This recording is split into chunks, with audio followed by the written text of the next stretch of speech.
Smoking is often associated with weight control. Many people believe nicotine boosts metabolism, suppresses appetite, and makes staying lean easier. And in the short term, it can seem true. Food intake drops. Hunger feels muted. Weight may stay stable or even decrease. But this is only part of the story. Nicotine is a stimulant. It increases heart rate, raises adrenaline, and temporarily elevates metabolic rate. This creates the illusion of improved fat burning. Energy feels higher. Appetite feels lower.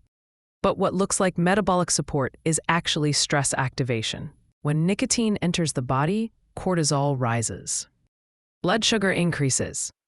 The nervous system shifts into a fight or flight state. This response isn't designed for long-term balance. It's designed for short-term survival. And when survival mode stays on, metabolism changes its priorities. Here's where the conflict appears.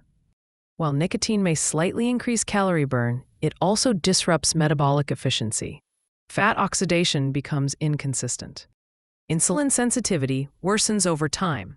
The body burns energy in bursts, not steadily. This instability makes fat loss unreliable and difficult to maintain. Nicotine also interferes with hunger hormones. Leptin signaling weakens. Ghrelin patterns become distorted. Hunger may feel suppressed during the day, but rebounds strongly later. Cravings intensify.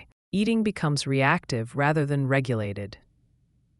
This pattern often leads to overeating once nicotine intake drops, even temporarily. Sleep is another hidden cost.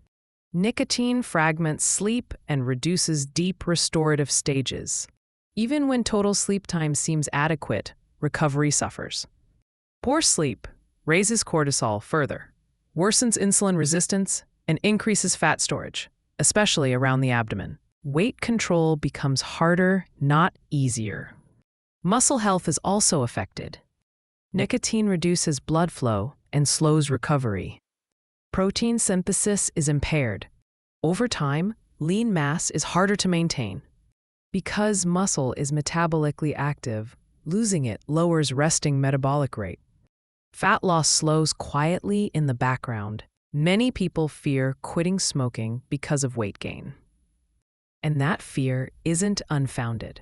When nicotine is removed, appetite returns before metabolic regulation recovers. The body is no longer stimulated, but it's also not yet balanced. Without support, weight gain can follow. Here's the turning point. The issue isn't that nicotine keeps you lean. It's that nicotine masks metabolic dysfunction by overstimulating stress pathways. Once nicotine is gone, the body must relearn how to regulate appetite, blood sugar, and energy naturally. And this transition determines whether weight stabilizes or increases. When stress is managed, sleep improves, and blood sugar is stabilized, metabolism becomes more predictable. Appetite normalizes. Cravings fade. Energy becomes steady rather than forced. Weight regulation becomes possible again without relying on stimulants. The resolution is clear. Smoking doesn't support healthy metabolism. It temporarily suppresses appetite while quietly disrupting hormonal balance, recovery, and fat oxidation. True metabolic health comes from stability, not stimulation. Nicotine doesn't make metabolism stronger. It keeps it on edge, and when that edge is removed, the body needs support, not restriction, to regain balance and maintain weight long-term.